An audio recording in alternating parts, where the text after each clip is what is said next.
राधे राधे मेरे प्यारे भाइयों बहनों माताओं व बंधुओं। आज रवि प्रदोष के दिन मैं आपके लिए लाई हूँ रवि प्रदोष की कथा और पूरन पूजा विधि।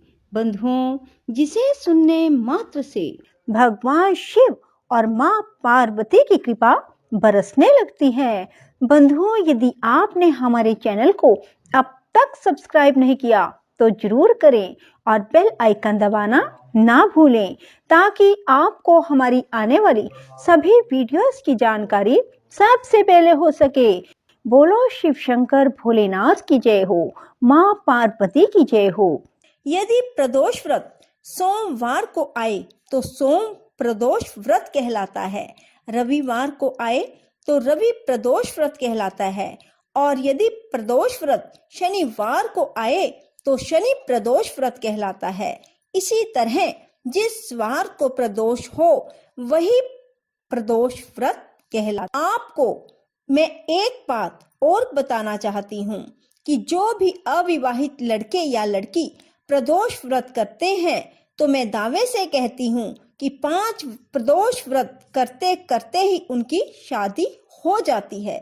दोस्तों, यदि प्रदोष व्रत करने से आपकी शादी पक्की हो जाती है तो शादी से पहले माँ पार्वती को चुनरी और श्रृंगार का सामान जरूर चढ़ाएं। प्रदोष व्रत कैसे करें? प्रदोष व्रत वाले दिन सुबह जल्दी उठें, स्नान करें और स्नान करने के बाद मन में संकल्प लें कि हे शिव भगवान, मैं आपके लिए प्रदोष व्रत कर रहा हूँ या कर रही हूँ। मेरी ये इच्छा है, इसे जरूर पूरी करें और व्रत को पूर्ण विश्वास और श्रद्धा से करें।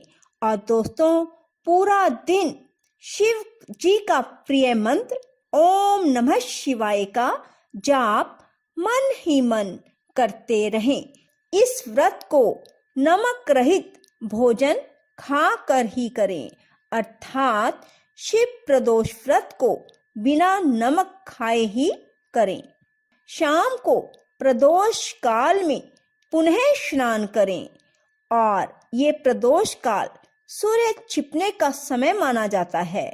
6 बजे से शाम को 7:30 बजे का समय उत्तम माना जाता है।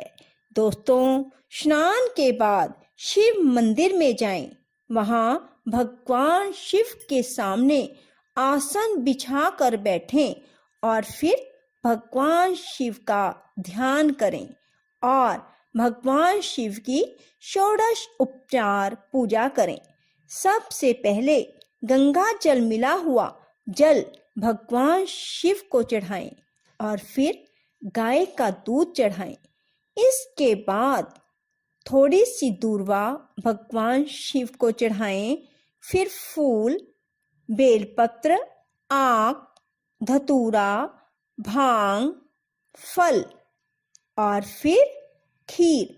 वहां बैठकर भगवान शिव को ये सब चीजें चढ़ाएं और फिर भगवान को कुछ ना कुछ दक्षिणा भी अर्पित करें। इसके बाद कथा सुने और फिर भगवान शिव की कपूर से आरती उतारें। आरती उतारने के बाद भगवान शिव को आरती देते हुए कहें, कपूर गौरम करुणावतारम संसार सारम भुजगेंद्रहारम सदा बसंतम हृदयारविंदे भवम भवानी सरितम नमामि। फिर हाथ में जल लेकर भगवान से प्रार्थना करें कि हे भोलेनाथ, आपकी जो पूजा अर्चना की सब आपके अर्पण। मुझसे जो भी भूल हुई उसके लिए मैं क्षमा याचना करती हूँ या करता हूँ। फिर घर आकर खीर का प्रसाद जो हमने भगवान शिव को चढ़ाया था उसमें से कुछ बचा कर लाए हैं, उसे भोजन के साथ ग्रहण करें। ऐसा करने से आपकी भोलेनाथ हर इच्छा पूरी करेंगे। रविवार के प्रदोष व्रत से आरोग्यता की प्राप्ति होती है। जो मनुष्य रवि प्रदोष, उसे स्वास्थ्य संबंधी सभी परेशानियों से निजात मिल जाती है, अर्थात छुटकारा मिल जाता है और वह मनुष्य हमेशा के लिए निरोगी रहता है। शिव प्रदोष व्रत कथा। एक समय सर्व प्राणियों के हितार्थ परम पावन भागीरथी के तट पर ऋषि समाय द्वारा विशाल गोष्ठी का आयोजन किया गया। इस सभा में व्यास जी के परम शिष्य पुराण बेता सूत जी महाराज हरि कीर्तन करते हुए पधारे। सूत जी को आते देखकर शौनक आदि 88,000 ऋषि मुनियों ने खड़े होकर दंडवत प्रणाम किया। महाज्ञानी सूत जी ने भक्ति भाव से ऋषियों को हृदय से लगाया और आशीर्वाद दिया। विद्वान ऋषिगण और सब शिष्य आसनों पर विराजमान हो गए। शौनक आदि ऋषि ने पूछा, हे पूज्यवर महामते, कृपया यह बताने का कष्ट करें कि मंगलप्रद कष्ट निवारक यह व्रत सबसे पहले किसने किया और उसे क्या फल प्राप्त हुआ। श्री सूत जी बोले, आप सभी शिव के परम भगत हैं। आपकी भक्ति को देखकर मैं वर्ती मनुष्यों के सामने कथा कहता हूँ, ध्यान से सुनो। रवि प्रदोष व्रत कथा। बोलो शिव शंकर भोलेनाथ की जय। एक गांव में एक अति दीन ब्राह्मण निवास करता था। उसकी साध्वी स्त्री प्रदोष व्रत किया करती थी।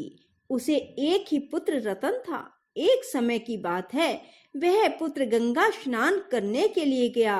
दुर्भाग्यवश मार्ग में चोरों ने उसे घेर लिया और वे कहने लगे कि हम तुम्हें मारेंगे नहीं, तुम अपने पिता के गुप्त धन के बारे में हमें बतला दो।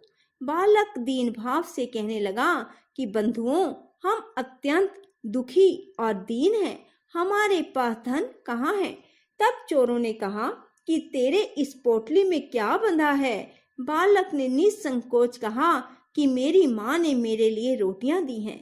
यह सुनकर चोरों ने अपने साथियों से कहा कि साथियों, यह बहुत ही दीन दुखी मनुष्य है, अतः हम किसी और को लूटेंगे। इतना कहकर चोरों ने उस बालक को जाने दिया। बालक वहां से चलते हुए एक नगर में पहुंचा। नगर के पास एक बरगद का पेड़ था। वह बालक उसी बरगद के वृक्ष की छाया में सो गया। उसी समय उस नगर के सिपाही चोरों को खोजते हुए उस बरगद के वृक्ष के पास पहुंचे और बालक को चोर समझकर बंदी बना राजा के पास ले गए। राजा ने उसे कारावास में बंद करने का आदेश दिया। ब्राह्मणी का लड़का जब घर नहीं लौटा तब उसे अपने पुत्र की बड़ी चिंता हुई। अगले दिन प्रदोष व्रत था। ब्राह्मणी ने प्रदोष व्रत किया और भगवान शंकर से मन ही मन अपने पुत्र की कुशलता की प्रार्थना करने लगी।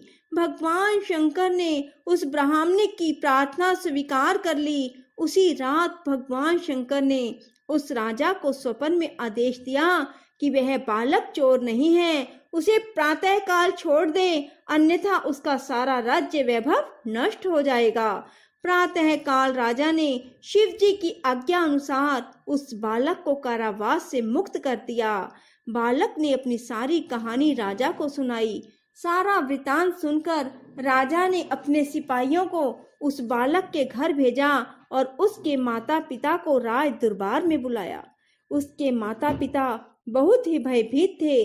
राजा ने उन्हें भयभीत देखकर कहा कि आप भयभीत ना हो, आपका बालक निर्दोष है। राजा ने ब्राह्मण को 5 गांव दान में दिए जिससे कि वे सुखपूर्वक अपना जीवन व्यतीत कर सके। भगवान शिव की कृपा से ब्राह्मण परिवार आनंद से रहने लगा।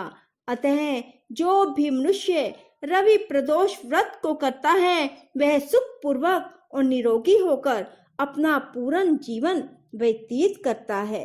बोलो शिव शंकर भोलेनाथ की जय। राधे राधे, जय श्री कृष्णा। बंधुओं, यदि आपको हमारी वीडियो पसंद आए तो इसे लाइक करें और शेयर भी जरूर करें। धन्यवाद।